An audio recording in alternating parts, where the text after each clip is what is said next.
You look like you haven't slept since Tuesday, and I mean that kindly. She said it while writing his order on the cup, not looking up, because sometimes people hear honesty better when it isn't aimed directly at their face. The man at the counter of Ridgeline Coffee on Route 9 let out a breath that confirmed it. Long, involuntary, the kind that only comes when someone has finally said out loud what your body has been saying for hours. He was wearing a faded flannel shirt and a Harwood freight cap pulled low.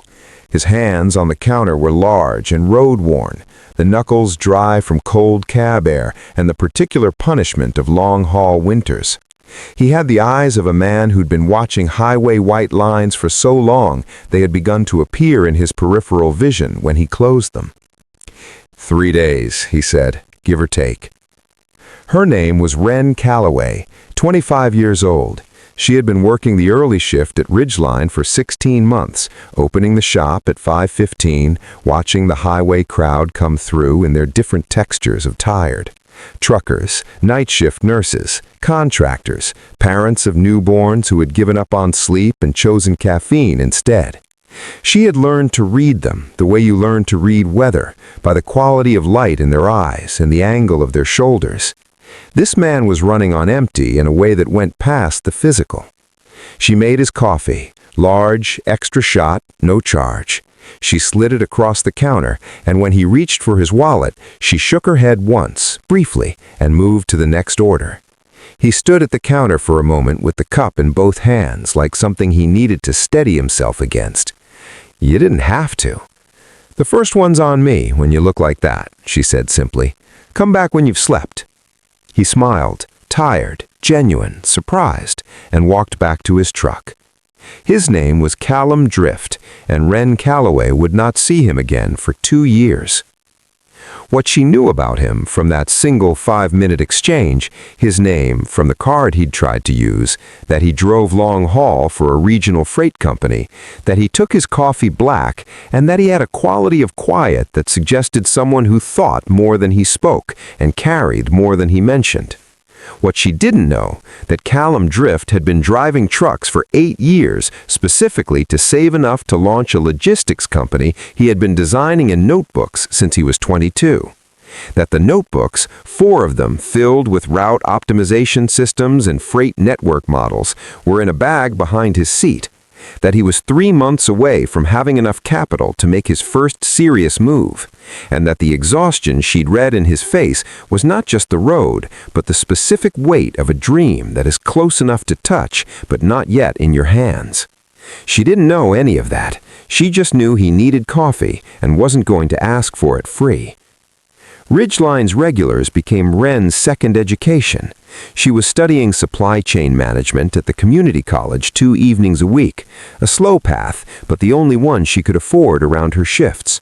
Her manager, a patient man named Dale, had started letting her handle the small business vendor orders after she'd reorganized the supplier tracking system without being asked, simply because the old one had inefficiencies that bothered her.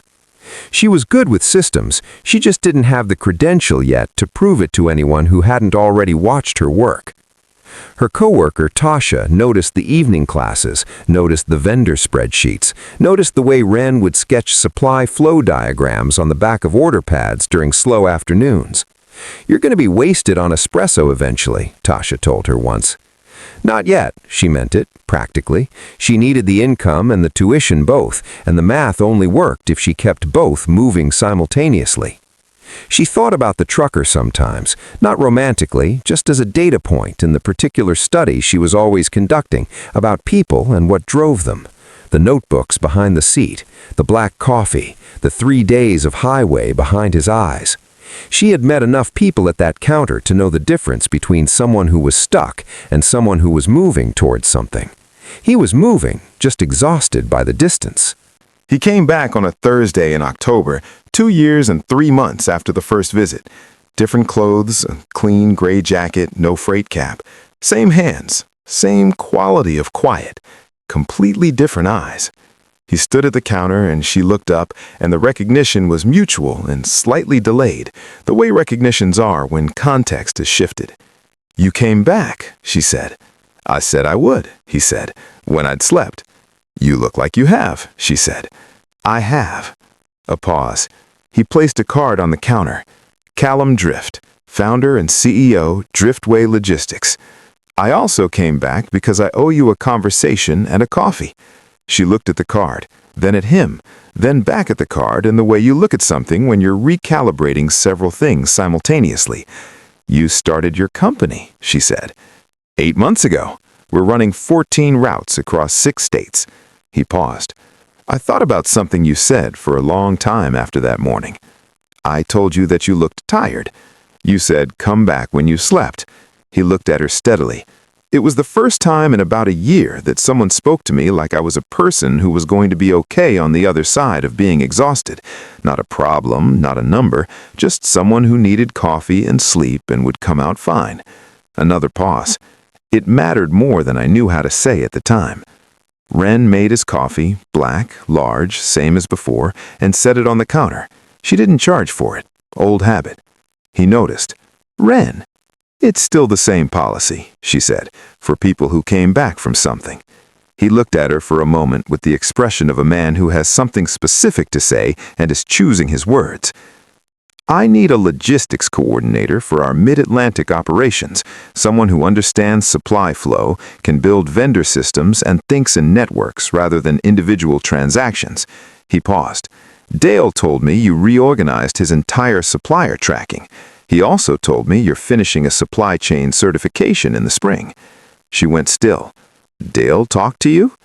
"I stopped in last week to scope the location for a catering order," Callum said. "He mentioned you without me asking. That's usually the truest reference." The morning light came through Ridgeline's front windows at the low October angle that made the whole place briefly luminous. The steam from the machines, the amber wood of the counter, the card sitting between them with its clean, honest typography. She looked at it. She thought about the evening classes, the vendor spreadsheets, the supply flow diagrams on order pads, the long, slow math of building something when your resources and your ambitions are not yet the same size. "I finished the certification in April," she said carefully. "The position opens in May," he said. "I can wait." She looked at him, this careful, road-built, honest man who had taken a free coffee 2 years ago without making it complicated and had come back when he said he would, which was, she had learned, not a small thing. "Why me, genuinely?" He picked up the coffee cup. "Because you saw someone running on empty and gave them what they needed without asking for anything back. That's not a personality trait, that's a value system, and I'm building a company on the assumption that value systems matter more than credentials." A pause. "Also, Dale showed me the spreadsheet. It was genuinely impressive." She laughed, real, unguarded, the kind that arrives before you prepare for it. Outside, Route 9 moved in its ordinary Thursday morning rhythm, trucks and commuters and the quiet industry of people getting to where they needed to be. Inside Ridgeline Coffee, a barista and a CEO stood at a counter with 2 black coffees and the particular warmth of a story that had been moving toward this moment for 2 years without either of them knowing. Some kindnesses travel further than the hand that gave them. Some cups of coffee become a direction. And sometimes the best thing you can offer someone is the simple, unhurried belief that they are going to be okay on the other side of being exhausted. Give what you have, when you have it, to whoever is standing in front of you. You never know what they're carrying. You never know where they're going. But your kindness may be exactly the fuel that gets them there. If this story touched your heart, please like, share, subscribe, and comment. Let's spread more stories of kindness and hope together.